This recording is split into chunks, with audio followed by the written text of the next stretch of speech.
धन्यवाद महोदय। अब मास्टर ऑफ सोशल वर्क विषय में प्रथम रैंक स्वर्ण पदक प्राप्त छात्रा दुबालिया आरती राजूभाई को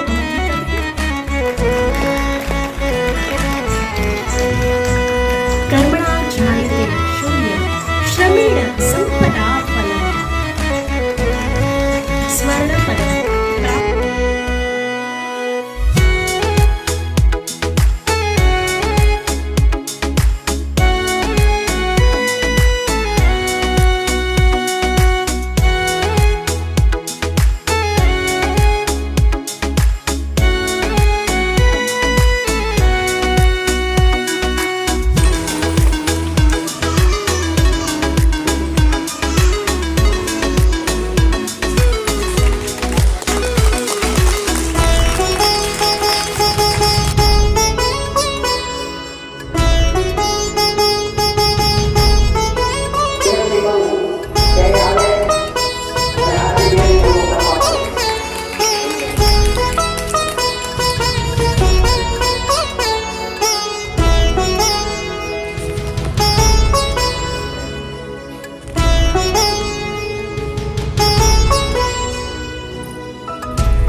સૌપ્રથમ હું શ્રી સેન્જર પ્રાથમિક શાળાનો આભાર વ્યક્ત કરું છું કે જેમણે મને અહીંયા આમંત્રિત કરી અને મને અહીંયા બોલવાનો અવસર આપ્યો અને સન્માનિત કર્યો. તો એ બદલ હું તેમની આભારી છું.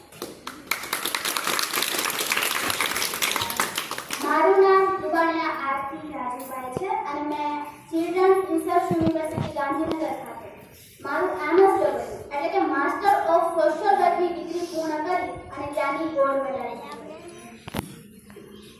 આજે મારે વાત કરવી છે દીકરી વિશે.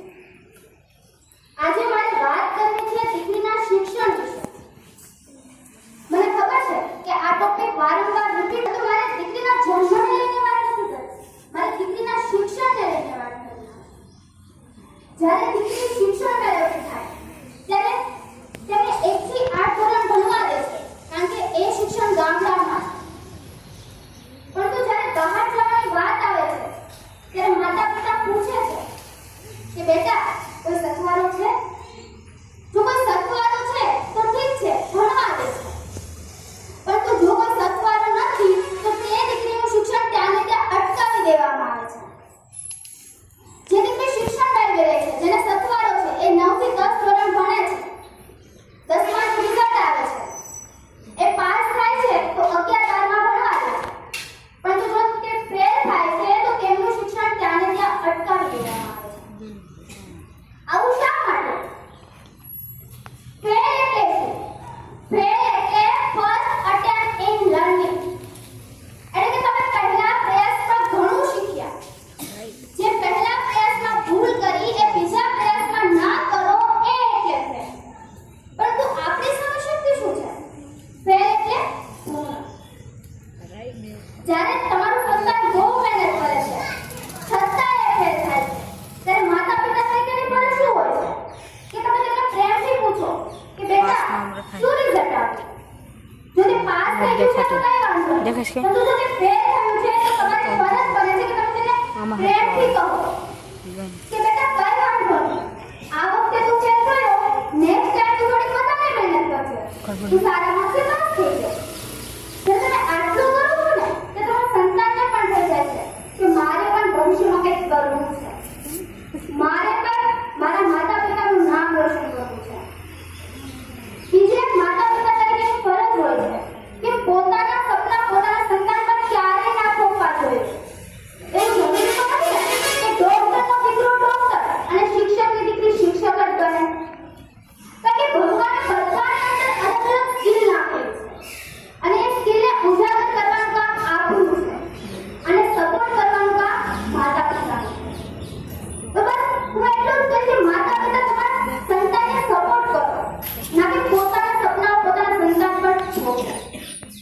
જ્યારે માતા પિતા આપણી માટે આટલું કરે છે ત્યારે આપણી દીકરી તરીકેની પણ એક ફરજ બને છે, સંતાન તરીકેની પણ એક ફરજ બને છે કે તમારા માતા પિતાને ગર્વથી કહો કે પપ્પા કે મમ્મી હું તમારી દીકરી છું, મારી અંદર તમારા સંસ્કાર છે. હું એવું કામ ક્યારેય નહીં કરું કે તમારી આબરૂ પર આંચ લાગે. હું એવું કામ કરીશ કે તમારી સમાજ વચ્ચે તમારું ગૌરવ વધે અને તમે ગર્વથી કહી શકો કે આ મારી દીકરી છે, આની અંદર મારા સંસ્કાર છે. જ્યારે તમે